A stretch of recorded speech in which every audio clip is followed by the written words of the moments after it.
নদিয়া জেলার সদর কৃষ্ণনগরে জগদ্ধাত্রী পূজার সূচনা করেন রাজা কৃষ্ণচন্দ্র রায়। কিংবদন্তি অনুসারে নবাব আলীবর্দীর রাজত্বকালে মহাবজ্জং রাজার নিকট থেকে 12 লক্ষ টাকা নজরানা দাবি করেন। নজরানা দিতে অপারগ হলে তিনি রাজাকে বন্দি করে মুর্শিদাবাদে, মতান্তরে মুঙ্গেরে নিয়ে যান। মুক্তির পর নদীপথে কৃষ্ণনগরে প্রত্যাবর্তনের সময় ঘাটে বিজয়া দশমীর বিসর্জনের বাজনা শুনে তিনি বুঝতে পারেন সেই বছর দুর্গাপূজার কাল উত্তীর্ণ হয়ে গিয়েছে। দুর্গাপূজার আয়োজন করতে না পেরে রাজা অত্যন্ত দুঃখিত হন।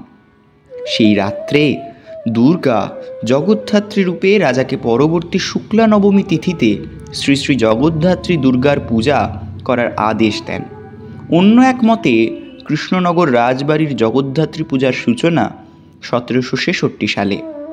কেউ কেউ আবার কৃষ্ণচন্দ্রের প্রপৌত্র গিরিশচন্দ্রকে কৃষ্ণনগর রাজবাড়ির জগদ্ধাত্রী পূজার প্রবর্তক বলে মনে করেন। কৃষ্ণনগর রাজবাড়ির দরজা জগদ্ধাত্রী পূজার সময় আজও খোলা থাকে। পূজা পুরনো প্রথা মেনে হয় শুধুমাত্র নবমী তিথিতে।